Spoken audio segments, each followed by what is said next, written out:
Well, joining me now is Andrew Tate, whose videos have been viewed billions of times online, but he's been banned from pretty much every mainstream social media platform, including Twitter. Andrew Tate, welcome back to Piers Morgan Uncensored.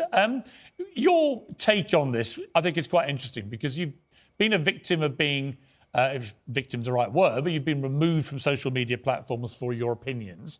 Elon Musk has dedicated himself, he says, to restoring free speech. Do you think that's going to include you, for example? I don't think it matters if it includes me or not. I think what's important is that free speech is the #1 weapon against absolute tyranny.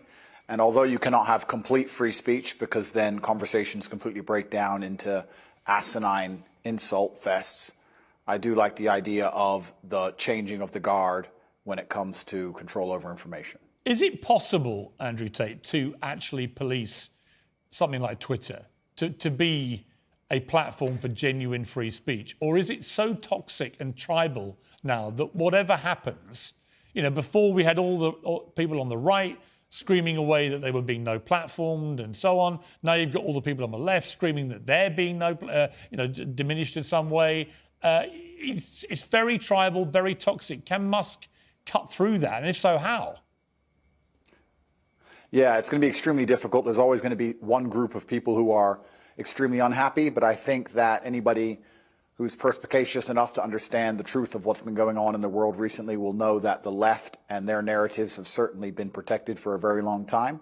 And the universe has swings and balances, and God often restores balance to the universe, and perhaps it might swing the other way for a while. I truthfully am a person who believes that all points of view are extremely important, because as soon as you block points of view, you have absolute tyranny. And in a way, it's sort of self-defeating, isn't it? Because you carried on getting huge attention. It was interesting to me that when you came on the show, for example, we've had, I think, nearly 6 million people have viewed the whole interview that we did, which is a huge number of people, certainly far higher than watched it on conventional television. So you have a whole world out there online which operates away from social media platforms. Yeah, I've been very, very successful in spite of them, but not many people can do that. I'm in a pretty unique position, but I think that everybody needs a voice to a degree, and social media platforms are now the most important platforms on the planet. They control information and they influence real-world decisions, and they influence people's perception of reality. The last few years of COVID have been a perfect example of what happens when you censor one side of the argument and you only allow one point of view to be purported by the matrix in and of itself, and that's how you end up in tyrannical situations. I think you were just discussing that, Piers. Yeah, and I think that's a perfectly valid point. You know, people have quite rightly held me to task over some of the positions I took during the COVID pandemic, notably when the scientists said as a definitive fact that you couldn't transmit the virus if you had the vaccine. It turned out that wasn't true. And I based my observations on that supposed fact and said, right, well, in that case, if you refuse to be vaccinated, you shouldn't get the same rights as people who've been vaccinated. If it's true that if you're unjabbed, you can pass it on. It turned out, actually, there's not much difference whether you've been vaccinated or not. And at that point, I changed my mind. But I felt that there were a lot of people who were being deplatformed from Twitter at the time for questioning the validity of scientific statements, and they would then be a complete U-turn. So I do think it was a very interesting period, actually, for testing what free speech means. It was actually worse than that.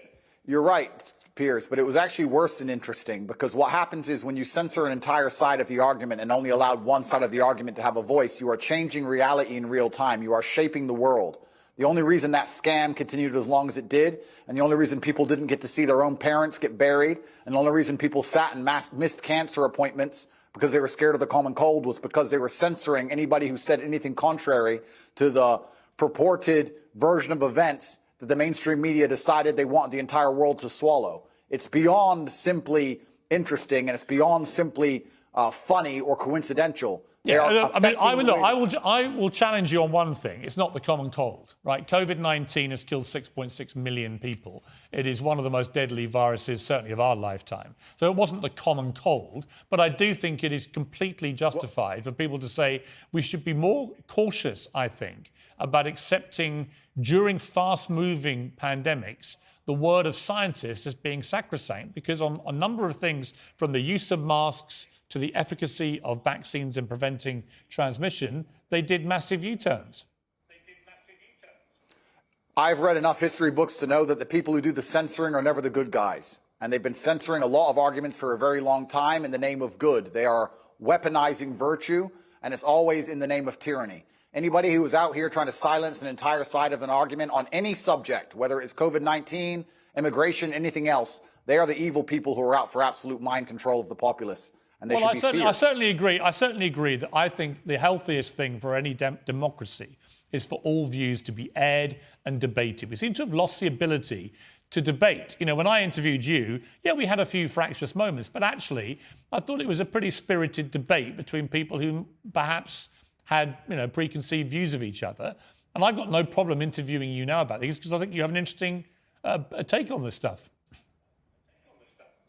And that's the key to life. When you reach that level of adolescence in your mindset where you can't handle any point of view that is contrary to your own, then you're truly a broken person. And that's what the internet is purporting. It's very interesting you said about Twitter being tribal. There's a large contingent of people on Twitter who simply cannot handle reading an opinion which differs from their own. And that is a degree of immaturity that we do not need adults to be functioning with in the modern world. No, I agree. If you were Elon Musk, this idea of charging $8 now a month, whatever it is, to access the blue tick premium Twitter account, would you do that? Would you pay the extra? I think that social media companies for a very long time have lived in an absolute fantasy where they've printed money from thin air by charging people for pixels. And they grew into these large conglomerates with too many staff sitting around doing nothing, having coffee breaks. And Elon Musk is a businessman. He's walked into the office and he's firing a bunch of people who are messing around doing nothing. And he wants his business to make money, as it absolutely should. And how he decides that happens is his prerogative. I don't see why we should sit and accept that a website needs 200,000 people sitting around discussing in long meetings, sitting on beanbags about policy of human rights of some garbage, when he's come along and said, no, I'm a businessman. We're going to charge for our service. We're going to reduce the number of staff. And we're going to be a functional, coherent company, as they should be. And it's his prerogative to do it, as he's bought the company. I think he can do whatever he wants. Yeah, I mean, I don't disagree, because I remember the appalling censorship of the New York Post exclusive about Hunter Biden, the son of the president, about his laptop. This is 3 weeks before the election that Joe Biden won. He was heading, you know, to a possible victory, but it was tight. And that story, they reckon, could have tipped it either way. But it was completely suppressed and censored, starting with Twitter, then Facebook, then others. Twitter literally locked out the New York Post account for 2 weeks for breaking a completely true story. And I thought that was shameful.